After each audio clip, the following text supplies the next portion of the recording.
In the autumn of 1842, the morning mist over Calvert Hill moved in strange directions. Locals said it rolled uphill, defying the wind, as if drawn towards something that didn't want to be forgotten. On that day, not a single bird sang. The plantation, known for its endless drone of cicadas and songbirds, stood in perfect, unnatural silence. The people of Bayou Sainte-Marie would later swear that this was when the mistress began her reckoning. A woman of rare education and cold beauty, Eleanor Calvert had inherited grace but not peace. Her husband, Thomas Calvert, was a man whose wealth ran as deep as his secrets. What happened that week on their estate would stain Louisiana's memory like a bruise that never faded. Though the church, the county, and the newspapers agreed to bury the details forever. Today, only a few fragments remain: a torn page from a sermon, a missing court record, and a warning carved into the floorboards of the Calvert Hall nursery. Do not speak of the morning when the sky turned white. Calvert Hall was built on the ruins of a French mission, its foundation stones older than any slave record in the parish. Locals claimed the walls listened. Workmen refused to lay bricks near the northern cellar, saying their hammers echoed back words that weren't theirs. By the 1840s, the hall had become the nerve center of power, a place where the Calverts ruled over the land, the church, and the silence between them. The mistress was known to walk the corridors at night with a single candle, murmuring prayers in Latin. Servants said her light moved strangely, casting two shadows instead of one. Years later, when the hall was burned to its foundations, surveyors found no trace of a double chimney or mirror to explain it. Only melted wax marks in perfect circles on the marble, as if she had drawn boundaries to hold something inside. Bayou Sainte-Marie was not a large town, but it was devout, fiercely so. The church bell ruled its hours, the plantation ruled its wages, and the Calverts ruled its conscience. The preacher, Reverend Whitlock, was both ally and confessor to the family, and he often reminded the congregation, "God hides his judgments for our protection." Yet, after that autumn, no one mentioned the Calverts again. Names were scratched from census lists. Births, deaths, marriages gone. Even the courthouse ledger for 1842 was replaced, its spine sealed with wax. The only remnant appeared in a children's rhyme recorded 40 years later. Lady of Calvert, pale as a mill, made the whole valley suddenly still. In 1911, a historian from Baton Rouge found an unsigned letter in an archive crate mislabeled Property Disputes, 1840s. The handwriting was elegant yet hurried, the ink soaked through the paper. It read, "He brought shame into the house of God, and I brought judgment upon the house of man." The letter was dated October 17, 1842. No signature, no location, but the watermark matched stationery from the Calvert estate. The historian wrote a short note in the margin, "Eleanor?" 3 weeks later, that historian vanished during a field trip to Calvert Hill. His students found his compass pointing north while his footprints circled the same patch of earth again and again. Reverend Whitlock's final sermon, recovered from a warped church ledger, was never delivered aloud. Its title was written in red ink, "The Garden Without Adam." He wrote of a woman who saw through God's silence, of sins practiced in holy places, and of a reckoning by sunlight. The handwriting grew uneven near the end, slanting upward, as though written by a trembling hand. The final line read, "The Lord's mercy fled this parish on the day the mistress broke her own cross." Whitlock drowned 3 days later in the bayou behind the Calvert property. His Bible floated nearby, every page stuck together except the Book of Lamentations. The Calvert Plantation Library was rumored to hold one of the largest private collections in the South. French philosophy, Latin theology, even rare abolition pamphlets, all meticulously locked away.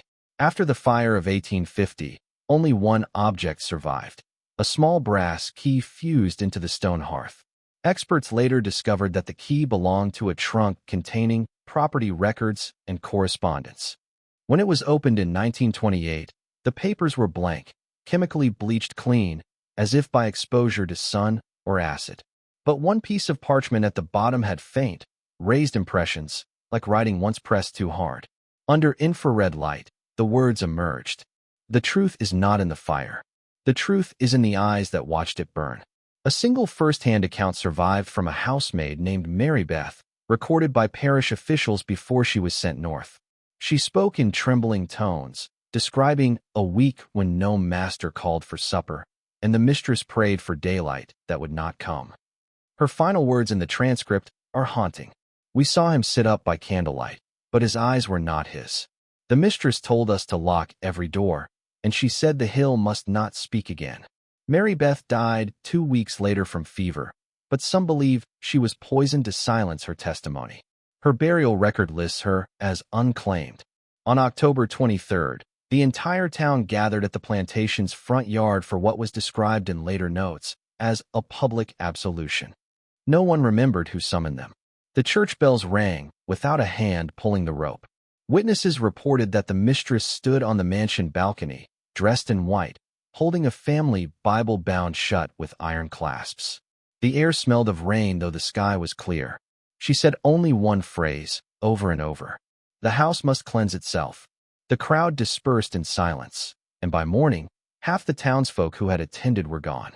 Weeks later, when state agents finally arrived, they found Calvert Hall reduced to a skeletal ruin. The ground was still hot to the touch. The plantation's account ledger, detailing trade, wages, and debts, was half-burned, but one entry remained intact. October 24th, payment for nails, iron rings, and a pine cross, by request of the mistress. No receipts followed. The sheriff's report was sealed for ecclesiastical reasons and placed under diocesan custody in New Orleans, where it remains inaccessible. A year after the fire, a 5-year-old orphan named Tobias was found wandering near the ruins. When asked where he came from, he replied, "The lady told me to go when the floor began to sing." Investigators assumed he was delusional, a traumatized survivor. Yet Tobias described rooms that no longer existed, portraits that no one had ever recorded, and a white door beneath the chapel that opened to the room where eyes never close. He was adopted by a local family, changed his name, and never spoke of the Calverts again. But decades later, in 1902, on his deathbed, Tobias whispered one last phrase to his nurse. "Tell them she finished what the church refused to begin." 10 months after the fire, Reverend Josiah Dumas, newly appointed to Bayou Sainte-Marie, tried to restore the church registry. But one entry disturbed him, a page titled "Infants Not Claimed by God." 23 names were listed, dates of birth between 1840 and 1842, all marked unbaptized. Each bore the surname Calvert. No evidence of those children existed elsewhere. No graves, no certificates, no witnesses. Dumas sent a copy to the diocese in New Orleans, requesting investigation. The reply arrived months later, a single line penned by hand. "The matter of Calvert Hill has already been resolved in heaven." Dumas resigned the following week and left the ministry altogether. In 1889, surveyors rebuilding the main road through the property unearthed a fragment of the mansion's northern foundation. The brickwork had fused into a single mass from heat, but when chiseled open, hollow air spilled from within, as though the wall had been sealed around a space. The inside bore scratches, hundreds, crossing over one another, and faint script carved backward, readable only with a mirror. "Do not let the prayers end." The foreman ordered the site reburied. His men refused pay that day and would not work after dusk again. Locals later said the ground breathed for weeks. Among the relics preserved in the new church was an oak confessional imported from the Calvert Chapel. Parishioners complained of voices inside, soft, overlapping, speaking in tones of apology. A carpenter inspecting the booth found beneath the seat a compartment filled with folded strips of linen. Each bore a single word scrawled in brown ink: "Mine." Believing it to be mold or rust, he burned the cloth. That night, he dreamed of a woman whispering scripture backward and woke to find his hands stained red. He quit the parish and vanished upriver. In 1843, the county attempted to auction what remained of Calvert land. Witnesses reported a thunderstorm appearing out of clear sky the moment the first bid was called. The clerk's pen burst, literally split down the nib, and the ink spread like veins across the deed. One man claimed to see a figure standing at the plantation gate, pale, motionless, eyes fixed on the courthouse wagon. When lightning struck, she was gone. No further attempts to sell the property were made for 80 years. The courthouse later declared the estate legally ownerless, a status it still holds. In 1923, cartographer Lenora Wicks attempted to remap parish boundaries. She discovered that Calvert Hill did not align with any topographic survey. The elevation, angles, and tree lines differed from both state and military records. The discrepancy was exactly 6 degrees off north, yet matched the magnetic deviation reported by the vanished Baton Rouge historian in 1911. When Wicks published her report, her photographs came out blank except for faint rings of light resembling halos or smoke. She wrote in her notes, "The lens saw something the land refused to show."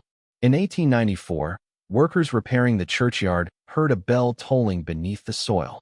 Digging revealed an iron bell identical to the church's own, half buried, polished as if new. No record existed of a second bell being cast. The inscription read, "Let no tongue remain still." That night the real church bell cracked down its center and never rang again.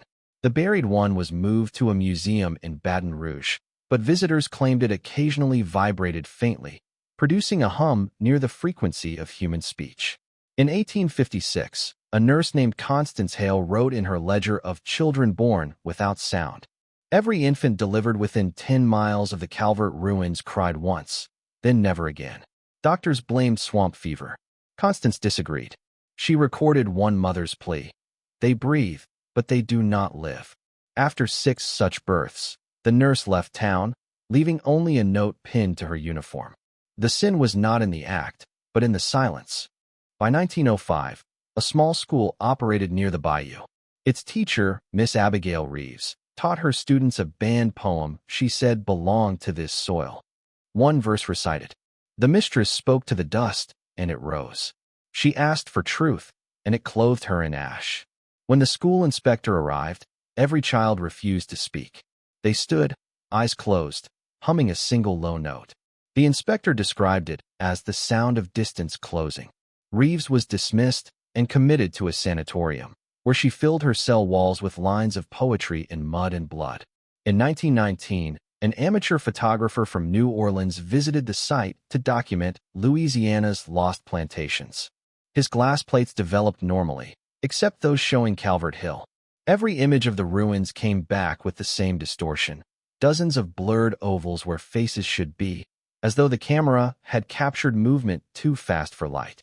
The photographer, shaken, noted in his journal, "They are still turning away." He destroyed the negatives, but the final print remained, now housed in the State Archive, still faintly smelling of smoke. In 1937, an aging groundskeeper named Luther Poe claimed to have found the mistress's key buried near the well. Brass, fused, but bearing an engraving. To return what was never mine. He took it home, kept it on his nightstand. Within weeks, neighbors heard him talking through the walls late at night, answering a woman's voice no one else could hear. One evening, his cabin light stayed on until dawn. When the sheriff entered, the lamp still burned, but Luther was gone. The key lay in the center of the bed, bent open like a broken jaw. In 1948, a team of archaeologists surveying pre-Civil War foundations unearthed what they believed to be a drainage vault beneath Calvert Hill. It wasn't a drain. Inside, they found 13 wooden pews arranged in a circle, each bearing initials carved by hand, the townspeople's surnames. At the center stood a stone lectern with a hollow cut through the top, large enough for a human head to rest within. One worker fainted. Another swore he heard breathing behind the walls.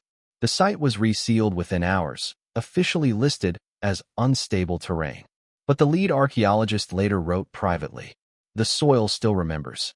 When we broke the seal, the air came out warm, like breath." Among the parish archives, an accountant's book surfaced containing only one line of entry for October 1842. Transferred all debt to the house itself. Under ultraviolet light, faint script appeared beneath the ink, a hidden layer written by another hand. Not debt, guilt. Historians debated whether this referred to financial insolvency or spiritual reparation. But locals whispered that the mistress demanded every name tied to the plantation be rewritten, not as owner or worker, but as witness. A farmer 2 miles north recorded in his almanac that on the evening of October 24, 1842, 2 suns burned in the western sky. He described one as blood orange, the other white as salt, setting over the hill in perfect symmetry. No astronomical record corroborates this. Yet modern physicists examining his notes confirm the shadows in his sketch align as if two light sources truly existed. Local lore now calls it the double setting, the hour when the mistress's act broke the horizon itself. A sealed letter discovered in 1974 from Sheriff Andrew Thorne read, "I saw what she did. She gathered them all, not to kill, but to show. The town demanded a spectacle. She gave them a mirror." He never described what the crowd witnessed, only that afterward, their faces turned toward the ground and would not lift again. Thorne ended with, "If God will not humble us, a woman's grief will." He shot himself 2 days later. Census records from 1850 list Bayou Sainte-Marie as having 327 residents. By 1855, the number dropped to 0. The area was reclassified as uninhabited floodplain, though the river never reached it.